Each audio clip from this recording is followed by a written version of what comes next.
All right, we're going to finish up today's lesson with a very quick word on micronutrients.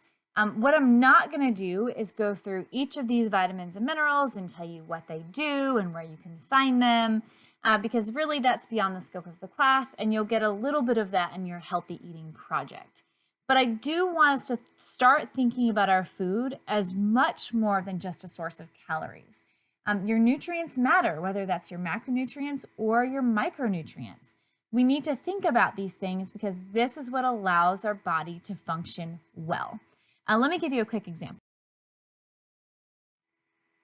Here's a good example of why we need to look beyond the calories. So this table compares two things. Chewy fruit flavored candy, we could say something like Starburst, right? And a serving of almonds. So if you look just at the calories, which is labeled energy here, it doesn't matter which one you eat, right? They're giving you the exact same amount of calories. So if we were looking at our food just as a source of calories, it does not matter. What we have to do is look at the nutritional breakdown. So look at the carbohydrates. One is 76% sugar. The almonds are mostly complex carbohydrates. You can look at the fat breakdown. Look down at the vitamins and minerals. You're getting nothing from the candy, nothing that's allowing your body to function well, when the almonds give you a whole bunch of things that are allowing you to function well. So when we look at healthy eating, it's putting things in our body that allow us to function well. It's clear that the almonds are the healthy choice, and it's not because of the caloric content. So point being, look beyond the calories and really look at what you're putting into your body. So our micronutrients are vitamins and minerals.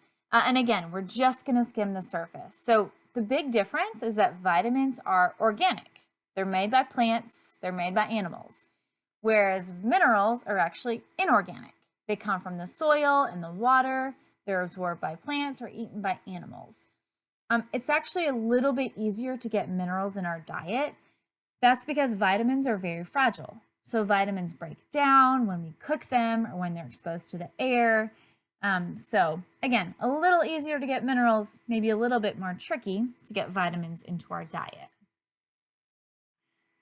So here's the thing. Most of us don't walk around thinking, okay, today I need to eat vitamin C and maybe some thiamine and some riboflavin and my vitamin D, right? Like we don't really think that way.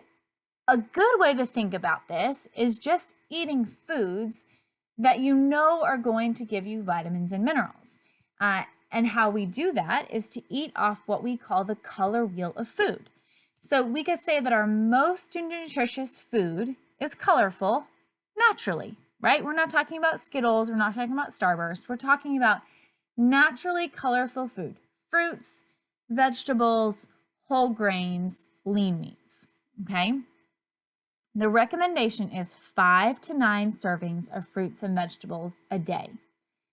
If that sounds like a lot, it is, but that's what's recommended for the most health benefits. So think about this color wheel. How are you going to get those naturally colorful foods into your diet? Another way to think about this is to eat what we consider superfoods. You've probably all heard that term. Here's the thing, it's a buzzword. There's no medical definition, but it's a word that just means that the food has been proven to contain vitamins or minerals or other things that prevent disease. So what are some examples? What are some foods you could eat that you know you could feel good about, that you know pack a nutritional punch? Here's some examples. It's not exhaustive. There's certainly more than this, but things like berries of any kind, tomatoes, black beans, salmon, avocado, oatmeal, broccoli, almonds, or other nuts. Again, these are just foods that you can feel good about eating. So maybe you know that you're not getting this into your diet. You're not getting your fruits and vegetables and not really eating very healthy, so you're just tempted to take a supplement. Here's the thing we have to understand about supplements. They're not regulated by the FDA. So we don't have a whole lot of information about their safety or their effectiveness. So we want to be a little bit wary of supplements. Now, a very basic multivitamin, like a one a day, is probably going to do you more good than it is harm. But word of recommendation, certainly talk to a physician anytime you take something, just to get kind of their take on it, to get their clearance on taking this, because again, the FDA does not regulate supplements. As we finish up, I want to give you 2 quick tips to eating well in college. First of all, be careful of your portion sizes. It's really easy to walk in somewhere like the Pit, where it's all you can eat, buffet style, and just eat far too much. So just be cognizant of what you're eating and listen to your body in terms of your hunger level. Also, the 80-20 rule. This isn't scientific. You're never going to find it in a textbook, but it's just something that I think is a good rule to live by.